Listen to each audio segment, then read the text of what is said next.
Então, dando continuidade à revisão que começou na aula passada, a gente vai começar aqui da modelagem do negócio, que é finalizar o slide 3, e começar com o assunto novo, que seria o slide 4, né? E a gente vai começar ainda hoje.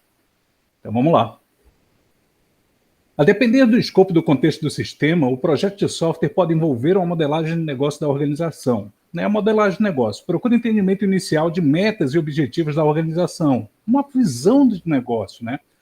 Porque o desenvolvedor de software, o engenheiro também de software, ele não entende de todos os negócios ao qual ele está se predispondo a desenvolver um aplicativo para lá. Então, ele tem que entender como as organizações funcionam.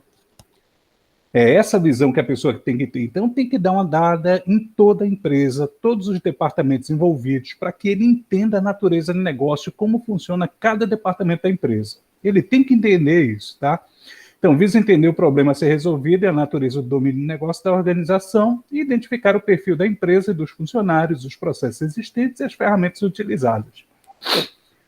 Nem sempre, quando você chega numa empresa, já existe um sistema rodando, ou às vezes, quando existe, é um sistema genérico que foi adaptado, de certa forma, né, para que funcionasse na empresa. Então, quando alguém te contrata para desenvolver um aplicativo próprio para a empresa, é porque ela quer que o aplicativo não seja feito de uma maneira genérica, tem que ser bem específica.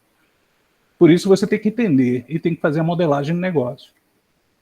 Então, a modelagem de negócio identifica, melhora ou cria processos de negócios para a empresa, identifica deficiências e pontos de melhoria para a organização. Porém, se a intenção é apenas compreender melhor requisitos para um sistema, a modelagem de negócio não terá nenhuma intenção de alterar a organização. Os requisitos são uma coisa, que são as necessidades que o cliente tem, e a modelagem de negócio é você entender como funciona a empresa da pessoa. Então, veja, você, através da modelagem, pode até ver se o que está sendo requisitado pelo cliente tem a ver, tá? Então, o esforço se inicia em um simples gráfico com o organograma da empresa, entendimento do negócio e do problema a ser resolvido. Isso da modelagem, né? Então, ao final dessa etapa, o analista terá o artefato, que é um documento de visão do negócio da organização, saber quantos setores existem, quem é responsável por cada setor. Um organograma da empresa já identifica e ajuda muito isso. Requisitos. Aí sim a gente começa a entender agora o que precisa o sistema ter para poder assim, solucionar os problemas que foram licitados pela empresa, né? Porque às vezes o cara pede alguma coisa e você olha assim e diz, rapaz, será que isso que tu estás pedindo é o que realmente tu precisas? Então é aqui que vem a parte de requisitos. Então, assim, são objetivos ou restrições estabelecidas por clientes e usuários do sistema que definem as diversas propriedades do sistema. Condição ou capacidade que o usuário necessita para solucionar um problema ou alcançar um objetivo. E aí vem uma situação, né? O cliente entra no seu escritório e diz o seguinte, eu sei que você imagina que entendeu aquilo que eu lhe disse, mas o que você não compreende é que aquilo que eu lhe disse não era exatamente o que eu queria dizer. E isso acontece muito em requisito. Né? O cara às vezes diz assim, rapaz, eu estou com um problema aí que o meu sistema financeiro não vai de acordo com as necessidades da empresa, e quando você chega lá, o sistema financeiro funciona bem, só que tem, às vezes, um banco mesmo, não estou falando banco de dados, mas bancão, Bradesco e tal, não cadastrado lá. Aí somente o cara cadastrar o sistema no banco do cara e aí resolve aquele problema que ele disse que até então era uma coisa absurda. Então, entender requisitos de um problema está entre as tarefas mais difíceis enfrentadas por um analista. E o cara tem que se especializar nisso se quiser um dia ser desenvolvedor de software. Os requisitos de sistema podem ser divididos em duas categorias, funcionais e não funcionais, né? Onde os funcionais definem as funcionalidades do sistema, que é o que o sistema deve fazer, e os não funcionais, eles declaram características que o sistema deve possuir e que são relacionadas às suas funcionalidades. Por exemplo, você dizer que o sistema vai ter um tempo de resposta para o usuário de 3 segundos ou 1 segundo. Bom, isso daí não quer dizer que é um requisito funcional do sistema. Não. O sistema pode funcionar muito bem dando resposta em meio segundo ou em 30 segundos.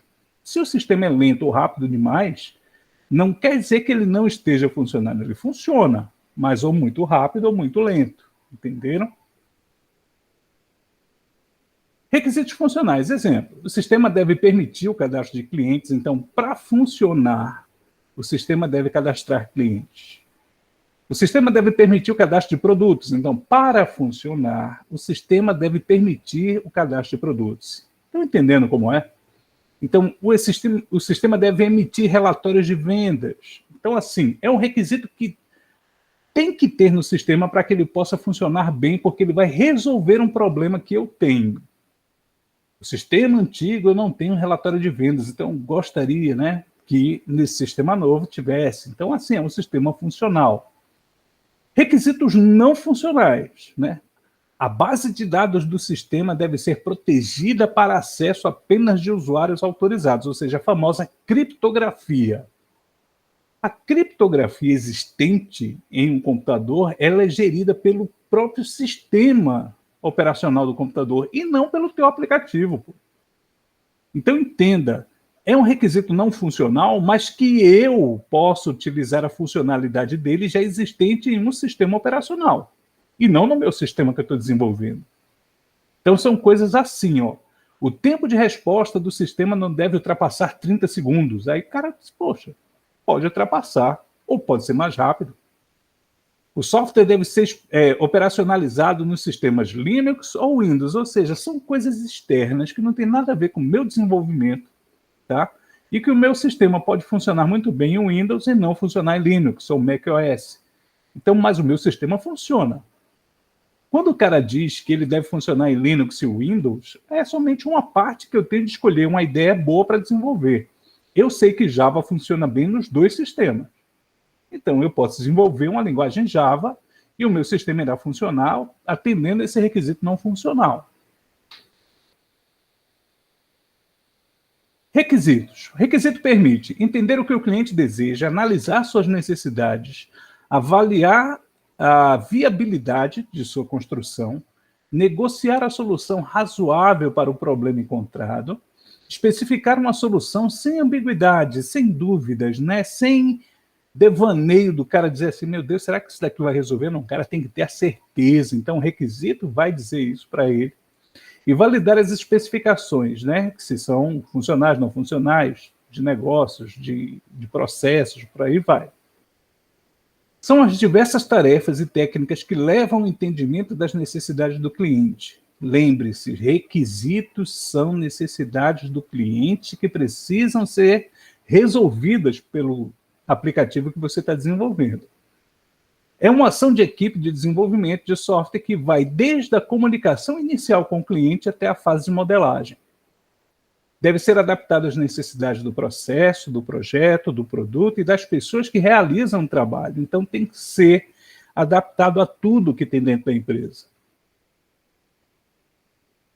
Então, o segundo prisma abrange 7 tarefas, né? A concepção, que é o entendimento básico do problema, você sabe qual é o problema que o cliente tem e as pessoas que são envolvidas nele.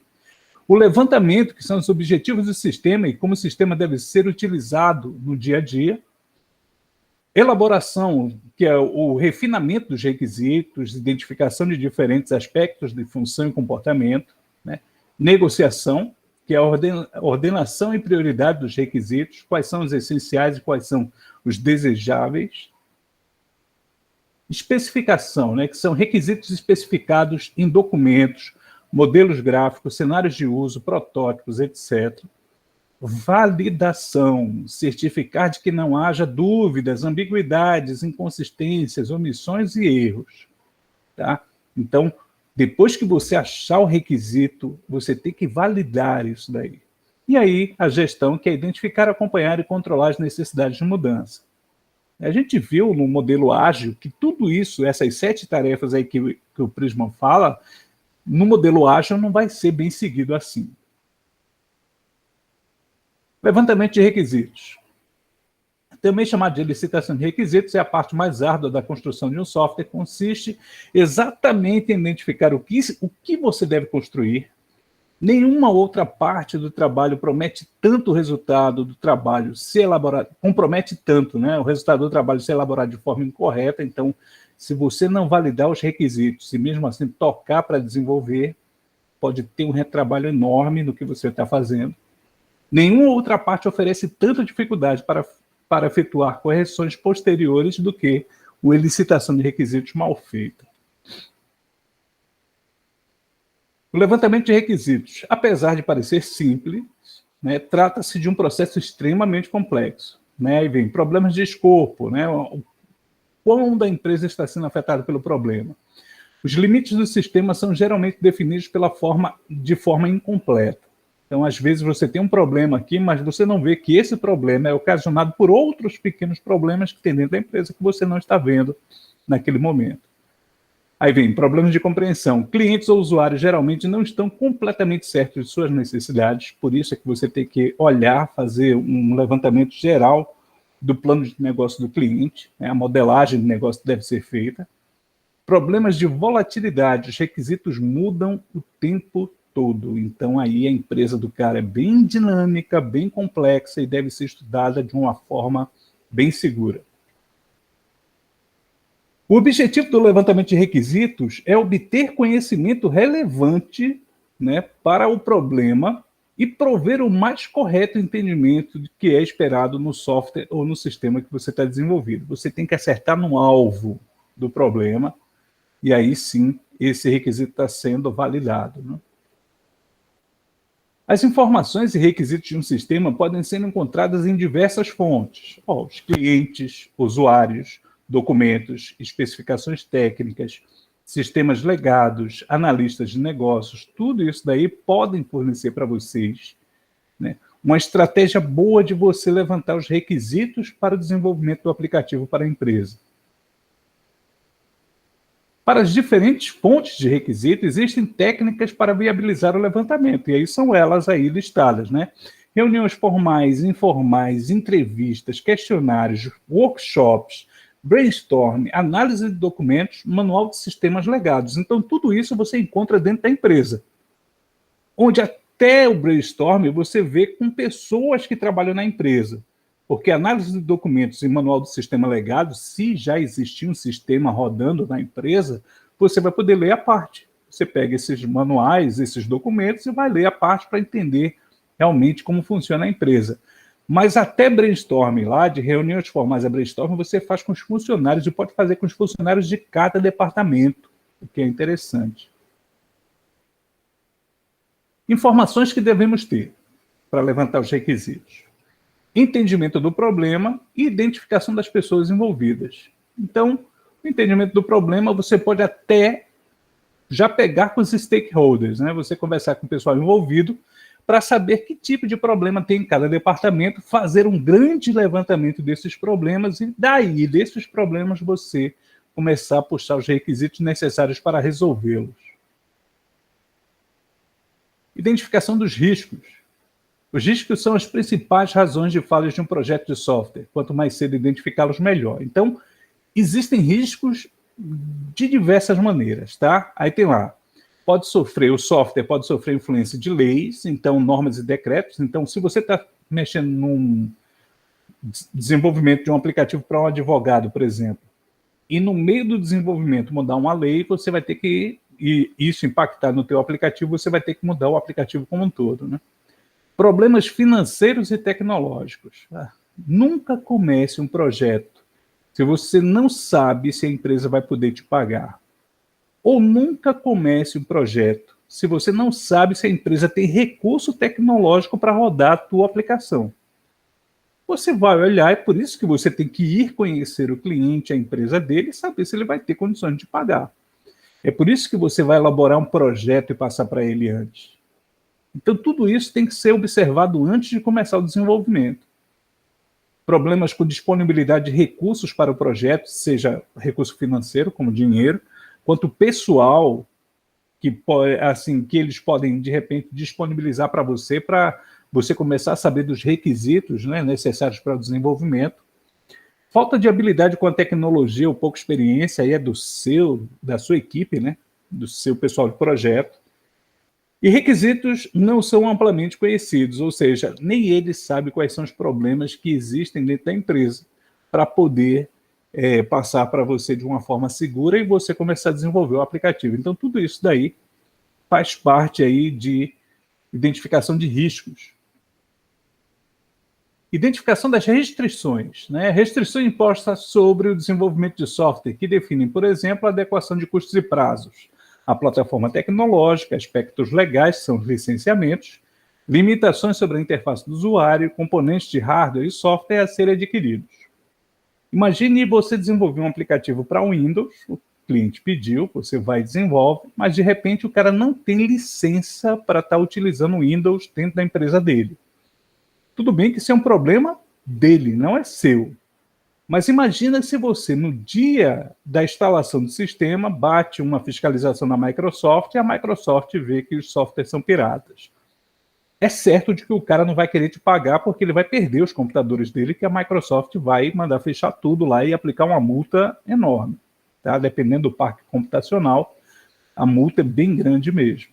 Então, assim, você tem que observar isso e você tem que falar para o cliente, olha, você tem a licença desses Windows aí? Se o cara disser, meu irmão, faz aí, cara, não se preocupa com licença, não. E aí você diz, tudo bem, então faltando 10 dias antes da instalação, a gente vai querer aí o pagamento integral da entrega do sistema. Pronto. Se ele aceitar, tudo bem, se não, você nem faz, cara.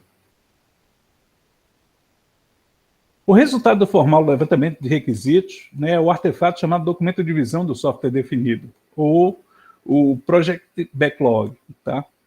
Então, o que é que vem? O que é que tem, né, nesse documento? Tem a declaração do problema, a lista dos envolvidos, que são os stakeholders, lista de requisitos, lista de riscos e lista de restrições. Tudo isso daí você observou ainda no levantamento de requisitos.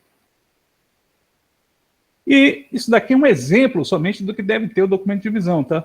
Isso daqui pode ser feito no Word, bloco de notas, qualquer lugar você pode fazer isso aqui.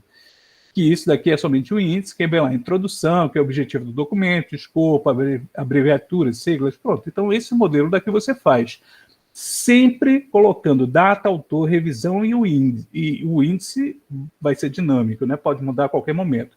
Mas data, autor e revisão, porque as versões podem mudar disso aí. Pode ser incrementado, modificado, deletado, pode ser feito várias coisas aí no documento de visão. Tá? Então, aqui a gente encerra o slide 3 e aí a gente vai passar agora para o slide 4. Se alguém tiver alguma pergunta aí, a hora é essa da mudança. Hein? Não temos, então vamos seguir em frente aí, que o negócio hoje é bem dinâmico, como eu disse.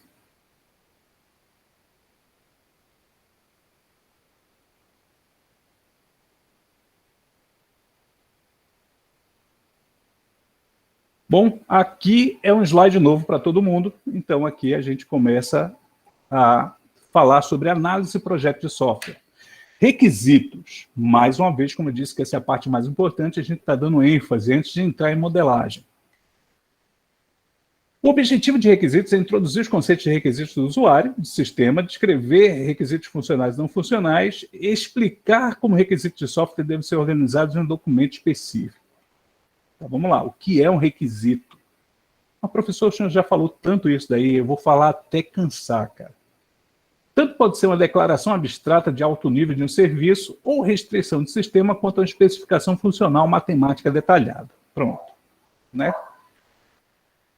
Tipos de requisito. O senhor não disse que tinha requisito funcional ou não funcional? Certo, tem requisitos funcionais não funcionais, mas aqui eu tenho requisitos de usuário, de sistema e de software. E são coisas diferentes. A gente vai ver modelos depois de cada um deles, tá? Declarações requisito do usuário. São declarações em linguagem natural com diagramas de serviços que o sistema deve oferecer as suas restrições operacionais, escrito para os clientes. Requisitos de sistema. Documento estruturado com descrições detalhadas sobre os serviços do sistema. Contrato entre cliente e fornecedor, por exemplo. Tá? Especificação de software. Descrição detalhada do software que serve como base para o projeto ou implementação. E aí são escritos por desenvolvedores. Requisitos não funcionais. Declarações sobre o que o sistema deve oferecer, como o sistema deve reagir a determinadas entradas e como o sistema deve comportar-se em situações especiais. Requisitos não funcionais, tá? Restrições sobre funções ou serviços oferecidos pelo sistema, como, por exemplo, tempo, processo de desenvolvimento, padrões, etc. Tudo isso são requisitos não funcionais. Requisitos de domínio. Requisitos vindos do domínio da aplicação do sistema e que refletem características desse domínio. Que domínio, professor? Não entendi. Domínio é onde o aplicativo está sendo implementado. É numa sapataria, então ele vai funcionar dentro de um domínio de um comércio que vende sapatos. É numa indústria, né, automobilística, então ele vai funcionar dentro de um domínio de uma empresa que monta automóveis. Então, assim, o domínio é onde o aplicativo funciona, né, aquele foi desenvolvido. Requisitos funcionais. Descreve funcionalidade e serviço do sistema. Depende do tipo de software, usuários esperados e o tipo do sistema onde o software é usado, pessoal. Requisitos funcionais do usuário devem ser declarações de alto nível sobre o que o sistema deve fazer. Requisitos funcionais do sistema devem descrever os serviços do sistema em detalhes. Exemplo de requisito funcional. O usuário poderá pesquisar todo um conjunto inicial de banco de dados ou selecionar um subconjunto dele. Exemplo, eu vou fazer uma pesquisa no meu estoque de leite, né? Leite. Aí, na hora que eu vou fazer a pesquisa sobre leite, eu pesquiso por uma marca específica, como, por exemplo, o Piracanjuba. Fala, Carlos. Professor, o que seriam aquelas explicações lá de alto nível que o senhor mostrou no slide anterior? Como assim de alto nível? Definições de alto nível dos requisitos do sistema. Ah, definição. Aqui mesmo nesse slide, só que aqui para trás? Ou no outro Isso. slide? Aí, para frente. Aqui, né? Para frente. Aqui? Isso aí. Declarações de alto nível sobre o que o sistema deve fazer. O que seriam essas declarações? Declarações de alto nível são bem detalhadas. Tá? Assim, o sistema deve fazer dessa maneirinha aqui. Então, você vai, numa declaração de alto nível, né, você vai descrever de uma maneira bem exata o que o sistema vai fazer. Tá bom? Deu para entender aí? Tipo assim, quando você vai tirar dinheiro de um caixa eletrônico, tá? Como é que você faz? Ah, professor, pega o cartão, boto lá, digito a senha, digo quanto eu quero e depois eu tiro o dinheiro e tiro o cartão. Pronto, você descreveu, mas você não descreveu em alto nível. Você vai descrever que você vai pegar o cartão, vai virar o chip do cartão para frente da máquina, vai introduzir esse chip do cartão lá no local que deve ser introduzido. O cartão a máquina irá fazer a leitura do chip, vai identificar você, vai pedir a sua senha ou biometria. Entendeu a descrição de um jeito e a descrição do outro?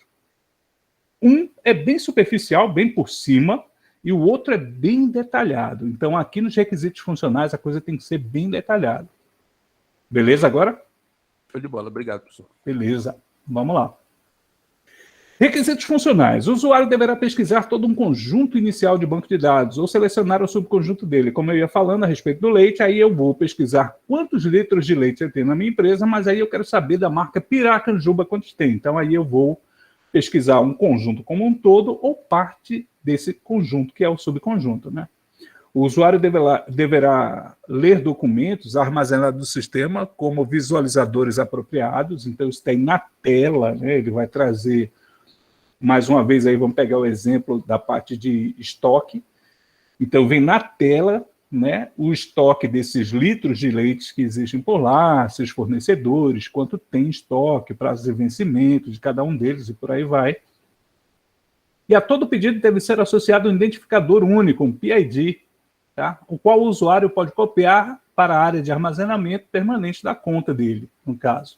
Então, esse ID, né, esse processo aí de identificação, ele é um número que é gerado pelo seu sistema, e aí você pode muito bem dizer o seguinte: olha, eu quero aquele processo que tem tal número. Então, você criou dentro do seu sistema um local para você colocar esse PID, ou seja, esse número no local, dá Enter e ele traz o processo como um todo já, porque ele está indo pegar pelo ID do processo. É uma coisa bem específica e que existe em muitos locais.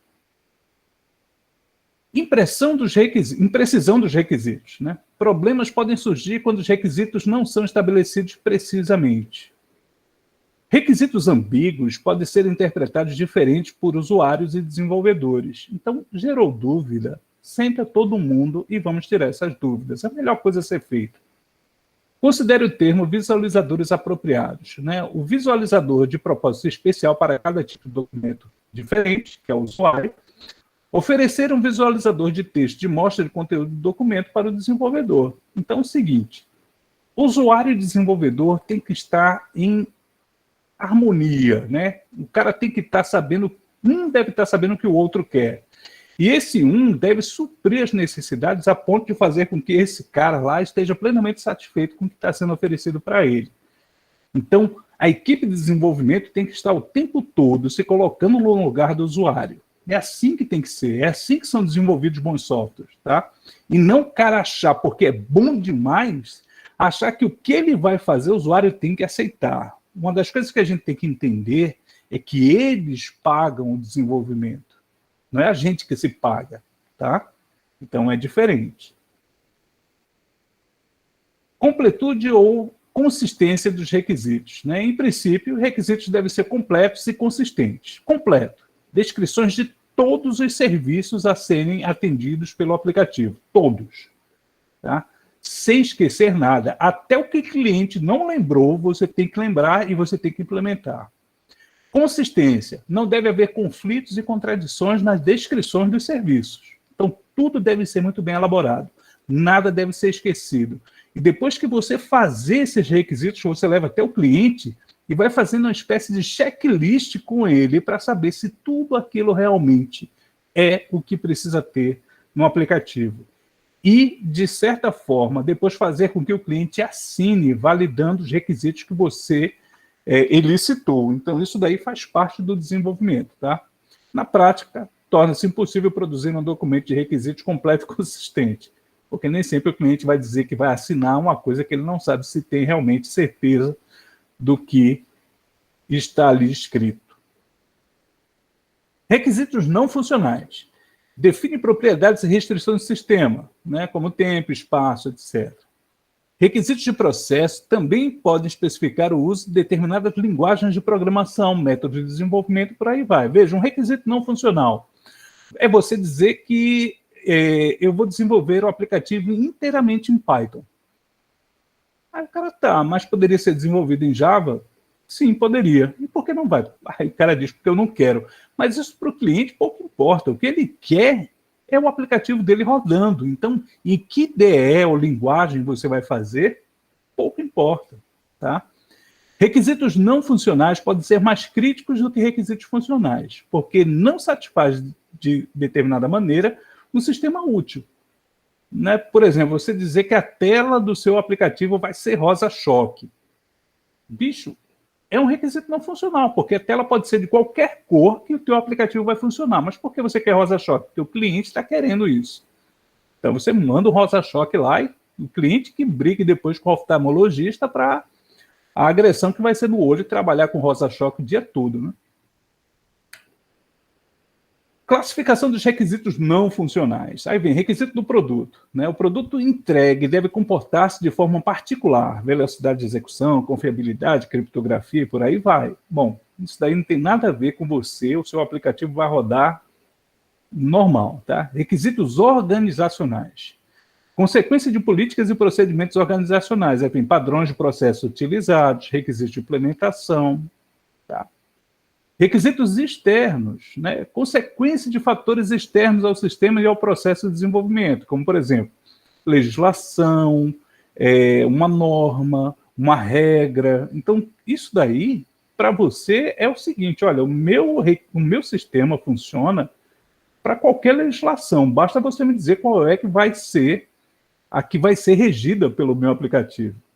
Você me diz, eu coloco ela lá e ele roda. Se você mudar isso, eu vou mudar também no aplicativo e ele vai continuar rodando. Então, é uma coisa externa, que não tem nada a ver com o funcionamento do meu aplicativo.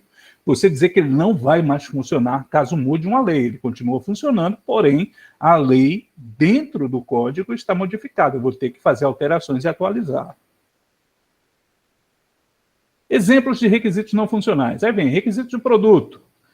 Toda consulta do banco de dados baseada no código de barras não deve exceder 5 segundos, ou seja, leu, em 5 segundos o resultado tem que estar ali, em menos de 5, né?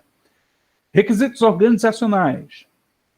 Todos os documentos entregues devem seguir o padrão de relatório XYB ou O. Bom, que relatórios são esses? Sei lá, mas é uma coisa da organização que quer que saia assim. Tá, tudo bem, você vai e faz. Requisitos externos. O sistema não deve usar informações pessoais do usuário como operadores do sistema. Tá, então você já sabe que vai ser um sistema que vai rodar, mas sem pedir login e senha. Tá, tudo bem, então vamos lá, vamos fazer. Objetivos e requisitos. Requisitos não funcionais podem ser muito difíceis de ser estabelecidos precisamente, tá? E requisitos imprecisos, difíceis de se verificar. O objetivo, então, é a intenção geral do usuário, a facilidade de uso, né? Que tipo de problema o usuário te passou e que você já imagina como pode ser resolvido. Requisito não funcional verificável, né? Declaração usando alguma medida que possa ser testada objetivamente.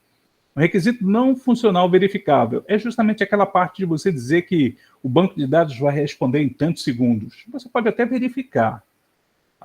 Está dentro do requisito não funcional aí. Está sendo lido em 5 segundos, em 3 segundos, em 2 segundos. Mas e se um dia o banco de dados estiver muito sobrecarregado, estiver fazendo um backup, ou estiver fazendo várias consultas ao mesmo tempo, e você pedir uma resposta rápida dele, ele passar dos 5 segundos, o teu sistema deixou de funcionar? Não. Ele apenas deixou de atender um requisito não funcional, mas ele continua funcionando. Então, objetivos são úteis aos desenvolvedores, uma vez que eles apresentam as intenções dos usuários do sistema.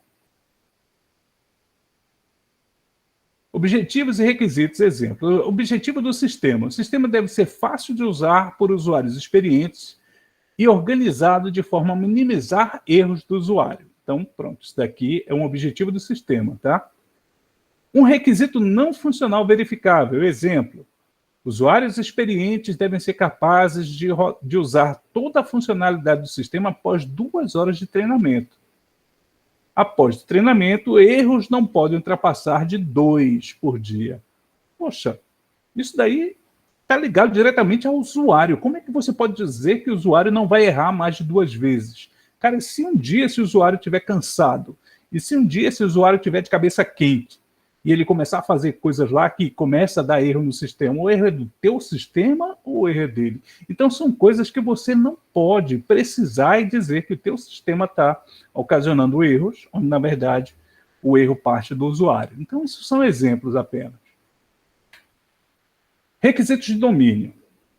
Derivados do domínio da aplicação e descreve características do sistema e qualidades que refletem o domínio, a empresa, a firma como um todo, né? Pode ser requisitos funcionais novos, restrições sobre requisitos existentes ou computações específicas com relação ao domínio. Se requisitos de domínio não forem satisfeitos, o sistema pode tornar-se não prático. Por exemplo, você desenvolver um sistema para um escritório de advocacia, em que nesse sistema não se aceitam as leis que existem hoje no Brasil. Existem leis nos Estados Unidos e o teu sistema foi voltado para lá. Aí complica, né? Então, o teu sistema não atende esse requisito. Os requisitos de domínio não satisfazem o teu cliente. Então, você tem que fazer um requisito, nesse caso, requisito de domínio, um requisito bem específico para onde o sistema vai trabalhar, tá? Aí vem um exemplo, né, de requisitos de domínio. Devem existir uma interface padrão com o usuário para todos os bancos de dados, baseado no padrão ABC 98, por exemplo. Aí o cara olha e diz, pô, quer dizer que eu vou ter que fazer isso? Aí, você vai ter que fazer, porque o domínio pede. Devido a restrições dos direitos autorais, alguns documentos devem ser apagados assim que chegam. Então, ó, recebeu um documento no teu sistema, ele vai ter que apagar depois de ler, tá? Dependendo dos requisitos dos usuários, tais documentos devem ser impressos em impressora local ou remota. Então, são coisas bem específicas, regras que as empresas estabelecem que você, como desenvolvedor, tem que obedecer e fazer com que isso funcione.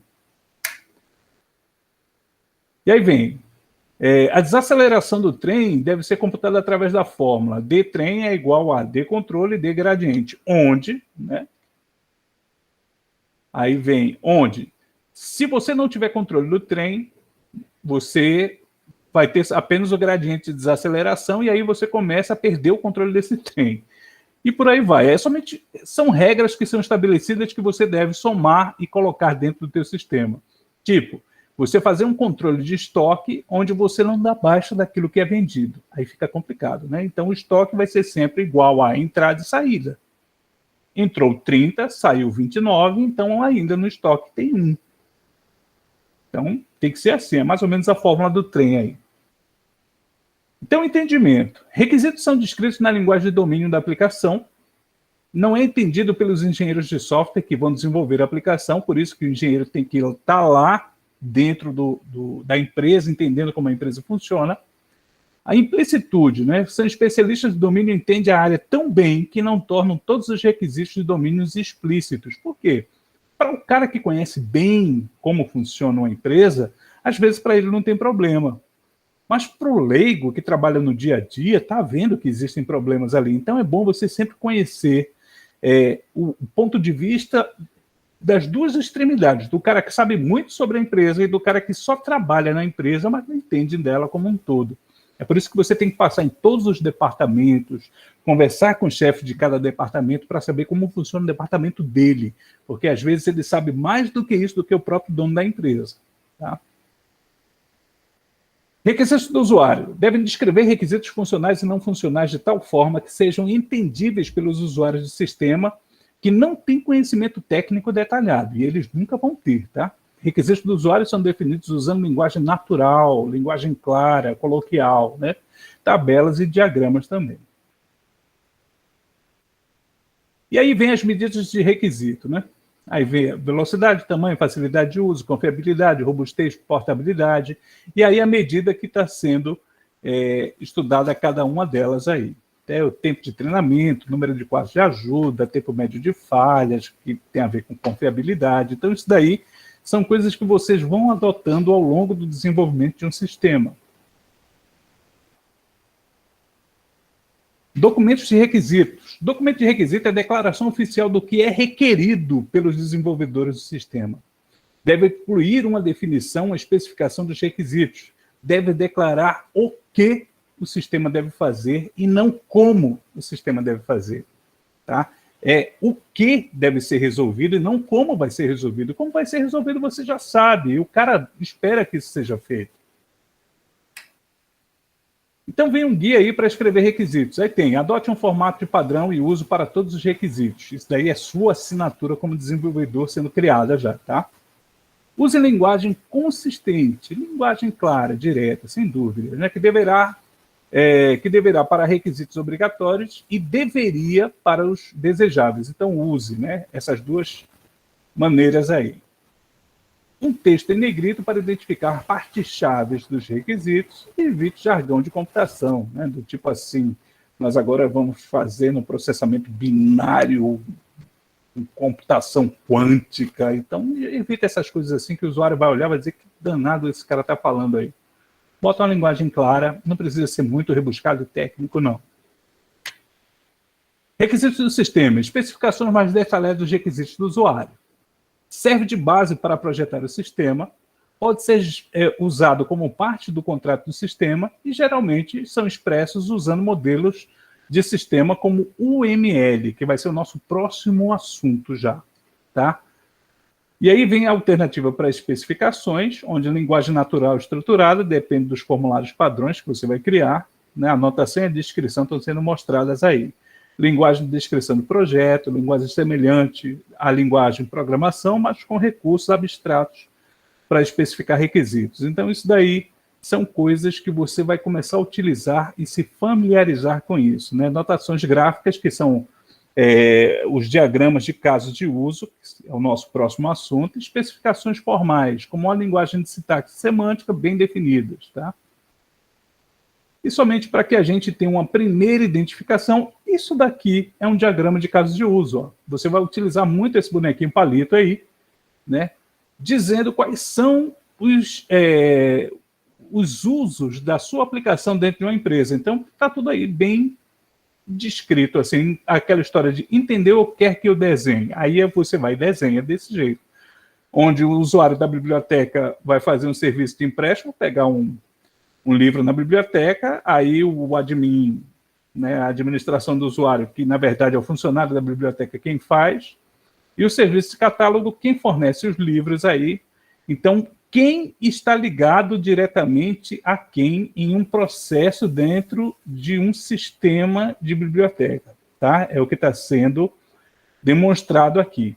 Esse é o sistema da biblioteca e as pessoas envolvidas, quem se relaciona com quem em determinada parte do uso. Tá? Isso daqui vai ser muito bem explicado na nossa próxima etapa. E aqui é a estrutura do documento de requisitos. Introdução, glossário e definição dos requisitos do usuário, arquitetura do sistema, especificação de requisitos do sistema, modelagem, tanto do sistema como evolução do sistema, apêndice e índice. É um documento qualquer, que você, qualquer não, genérico, que você vai fazendo também no Word, bloco de notas, em qualquer lugar. Tá? Isso daqui seria uma atividade, mas não terá uma atividade agora. Essa atividade daí eu vou pedir para vocês depois, tá?